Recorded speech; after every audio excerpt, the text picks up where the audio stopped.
Doubtnut पर आप पाएं कोटा के बेस्ट और टॉप टीचर्स जैसे NV sir, GB sir, Akanksha ma'am की फ्री वीडियो लेक्चर्स। आज ही डाउनलोड कीजिए Doubtnut app. Hello students, welcome to Doubtnut. आज जो चैप्टर हम करने वाले हैं वो है cell the unit of life. इसमें हम दो टॉपिक्स आज कवर करेंगे। पहला टॉपिक है आपका माइटोकॉन्ड्रिया और नेक्स्ट टॉपिक जो हम कवर करेंगे वो है प्लास्टिड्स।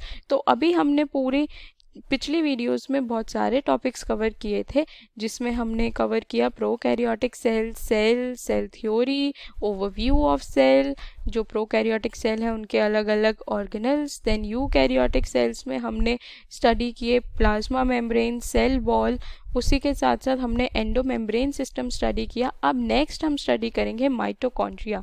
तो माइटोकॉन्ड्रिया क्या होता है? माइटोकॉन्ड्रिया, जिसको सिंगुलर हम बोलें तो माइटोकॉन्ड्रियन, ये कैसा होता है? ये हमें जब तक इसे अगर स्टेन नहीं किया जाए तो हमें इजीली विजिबल नहीं होता, unless specifically stain are not easily visible under the microscope. अब ये जो माइटोकॉन्ड्रिया है, इनका जो नंबर है वो हर सेल पे क्या करता है? वेरिएबल होता है। हर सेल में अलग अलग नंबर ऑफ माइटोकॉन्ड्रिया प्रेजेंट होता है। और ये ऐसा क्यों होता है? क्योंकि इनकी जो फिजियोलॉजिकल एक्टिविटी होती है सेल्स की, उस पर क्या होता है? माइटोकॉन्ड्रिया का नंबर जो है डिपेंड होता है। और अगर हम शेप और साइज़ की बात भी करें तो शेप और साइज़ जो है वो भी वेरी करता है अलग अलग सेल्स के अंदर। अब टिपिकली ये जो माइटोकॉन्ड्रिया है हमारा, ये कैसा होता है? ये सॉसेज शेप लाइक होता है, या हम बोल सकते हैं सिलिंड्रिकल होता है, जिसका डायामीटर होता है 0.2 to 1 माइक्रोमीटर और लेंथ होती है 1 to 4.1 माइक्रोमीटर। एवरेज जो है इसकी डायामीटर का वो होता है 0.5 माइक्रोमीटर। अब ये जो माइटोकॉन्ड्रिया है ये क्या है? ये हमारा पावर हाउस है। इस माइटोकॉन्ड्रिया को हम क्या कहते हैं? Power house of the cell. अब पावर हाउस से क्या मतलब है? पावर हाउस यानी कि ये वो जगह है जहाँ पर एनर्जी जो है वो प्रोड्यूस होती है। तो इससे पहले हम इसके स्ट्रक्चर के बारे में बात कर लेते हैं। तो जो माइटोकॉन्ड्रिया होता है वो कैसा होता है? Each mitochondrion is a double membrane bound structure. ये कैसा है? डबल मेम्ब्रेन होती है इसके अंदर। एक है इसकी आउटर मेम्ब्रेन और एक है इसकी इनर मेम्ब्रेन।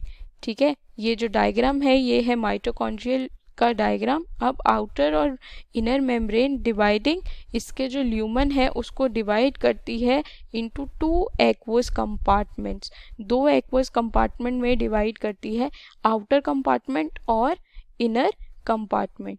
ठीक है, अब इस डायग्राम को अगर हम ध्यान से देखें तो ये है इनर मेम्ब्रेन और ये है इसकी आउटर मेम्ब्रेन।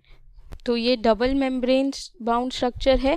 और इसी के साथ साथ जो इनर कंपार्टमेंट है, ये अंदर वाला एक्वस कंपार्टमेंट जो है वो 2 पार्ट्स में डिवाइडेड होते हैं। जो अंदर वाला पार्ट कंपार्टमेंट है उसको हम कहते हैं मैट्रिक्स। क्या बोलते हैं? मैट्रिक्स। तो जो इनर कंपार्टमेंट है इस कॉल्ड मैट्रिक्स, और जो आउटर कंपार्टमेंट है वो क्या करता है? The outer compartment forms the continuous limiting boundary of the organelle. ये जो आउटर कंपार्टमेंट है ये बाउंड्री बनाता है हमारे इस ऑर्गेनल की, यानी कि माइटोकॉन्ड्रिया की। क्या बनाता है? ये एक बाउंड्री बनाता है। अब जो इनर मेम्ब्रेन है, ये जो अंदर वाली इनर मेम्ब्रेन है, इसके अंदर क्या है? नंबर ऑफ इनफोल्डिंग्स हैं। इस टाइप की जो है इनफोल्डिंग्स आपको दिख रही हैं। तो ये जो इनफोल्डिंग्स हैं इनको क्या कहते हैं? इस इनफोल्डिंग्स को कहते हैं क्रिस्टे। क्या बोलते हैं? क्रिस्टे। और ये कहाँ होती हैं?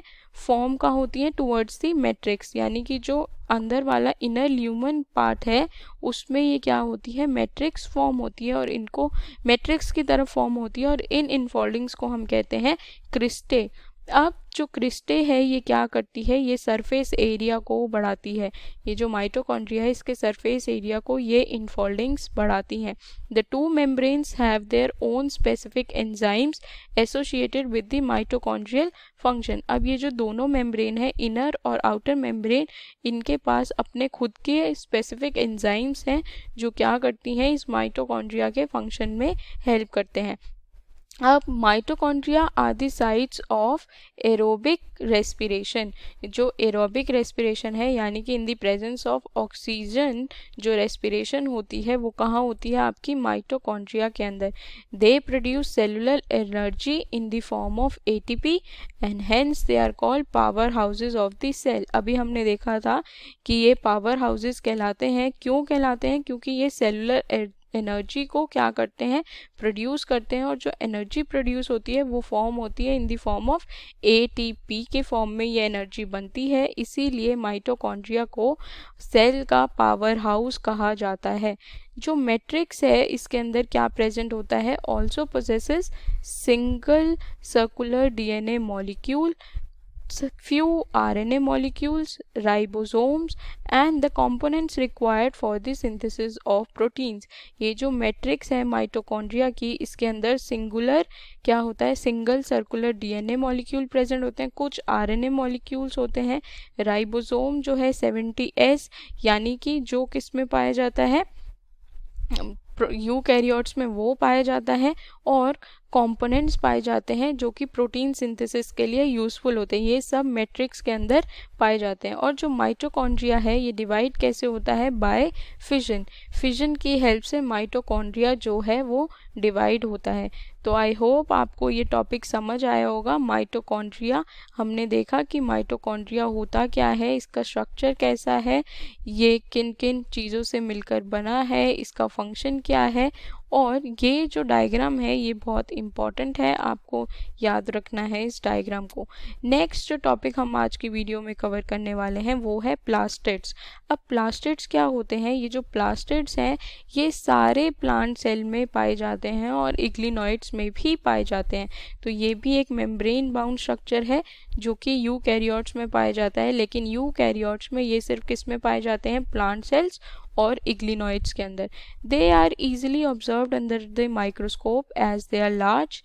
They bear some specific pigments, thus imparting colors to the plants। अब इनके अंदर क्या होते हैं, इस प्लास्टिड के अंदर कुछ पिगमेंट होते हैं जिनसे क्या होता है, प्लांट्स के अंदर कलर आते हैं। तो based on the type of pigment plastids can be classified into 3 types. अब जो प्लास्टिड है इनके पिगमेंट के हिसाब से ये 3 टाइप में डिवाइडेड है। कौन कौन से?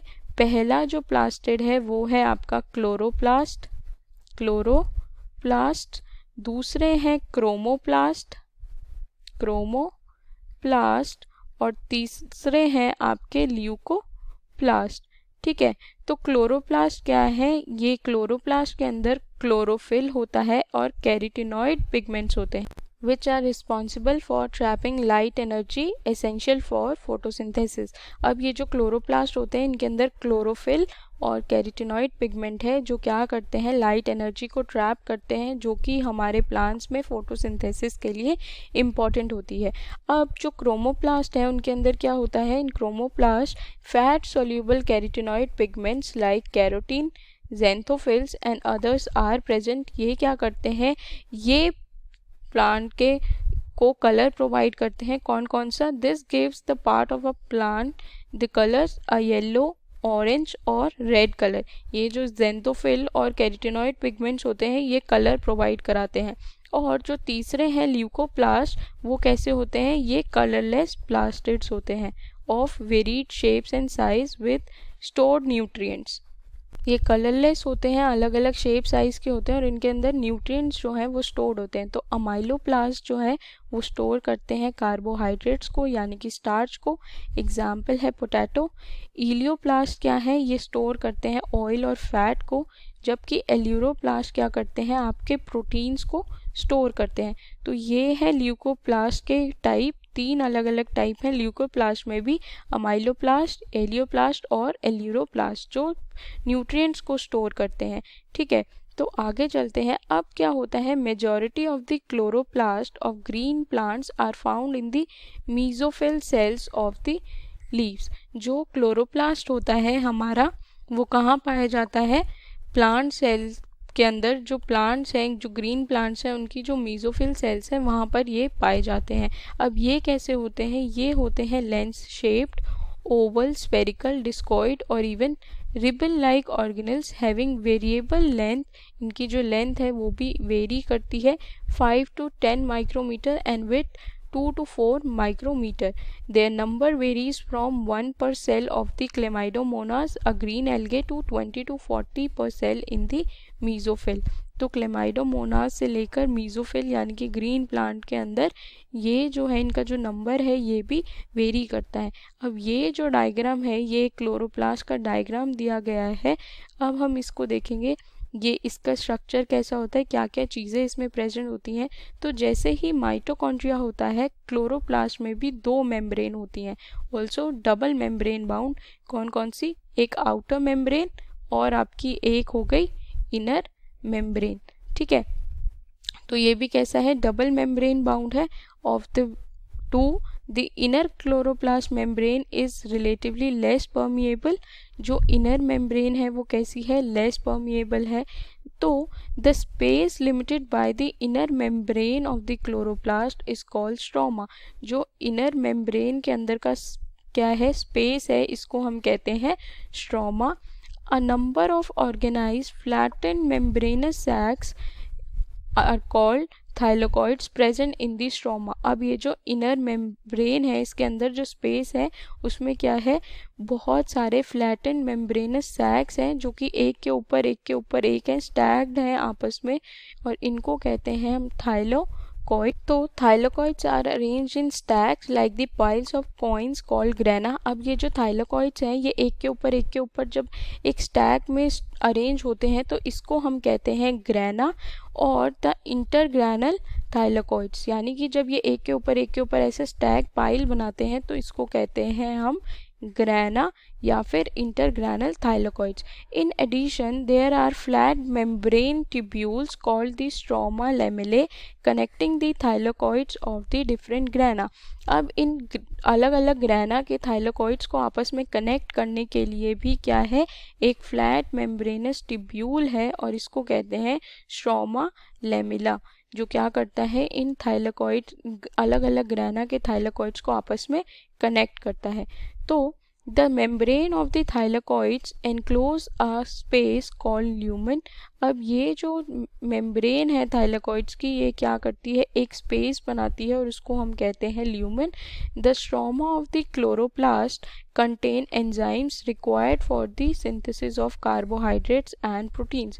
जो क्लोरोप्लास्ट का स्ट्रोमा है उसके अंदर एंजाइम्स होते हैं जो किस लिए ज़रूरी हैं, कार्बोहाइड्रेट और प्रोटीन के सिंथेसिस के लिए। It also contains small double stranded circular DNA molecules and ribosomes. Chlorophyll pigments are present in the thylakoids. इन थाइलोकॉइड्स के अंदर क्लोरोफिल पिगमेंट्स भी हैं जो ग्रीन कलर प्रोवाइड कराते हैं और क्या करते हैं, एनर्जी को ट्रैप करते हैं, लाइट एनर्जी को ट्रैप करते हैं जो कि फोटोसिंथेसिस के लिए ज़रूरी होती है। The ribosome of the chloroplast are smaller 70s than the cytoplasmic ribosome. जो क्लोरोप्लास्ट का राइबोसोम है वो छोटा है यानी कि 70s है देन साइटोप्लाज्मिक राइबोसोम। तो ये था प्लास्टिड। हमने देखा प्लास्टिड कितने टाइप के हैं, क्या फंक्शन है, किस स्ट्रक्चर से बने हैं, और फिर हमने क्लोरोप्लास्ट को स्टडी किया अच्छे से, उसके स्ट्रक्चर को देखा, क्या क्या चीज़ें हैं, उनका क्या क्या फंक्शन है, ये सब हमने कवर किया। तो इस वीडियो में हमने 2 चीज़ें कवर करी। पहली थी हमारी माइटोकॉन्ड्रिया और दूसरा किया हमने प्लास्टिड्स। तो आई होप आपको ये दोनों टॉपिक समझ आए होंगे। ऐसे ही हमारे चैनल के साथ बने रहिए, पढ़ते रहिए। All the very best, thank you. Class 6 से 12 से लेके नीट, IIT, JEE मेंस और एडवांस के लेवल तक 10 मिलियन से ज़्यादा स्टूडेंट्स का भरोसा। आज ही डाउनलोड करें डाउटनेट ऐप या व्हाट्सएप कीजिए अपने डाउट्स 8400 400 400 पर।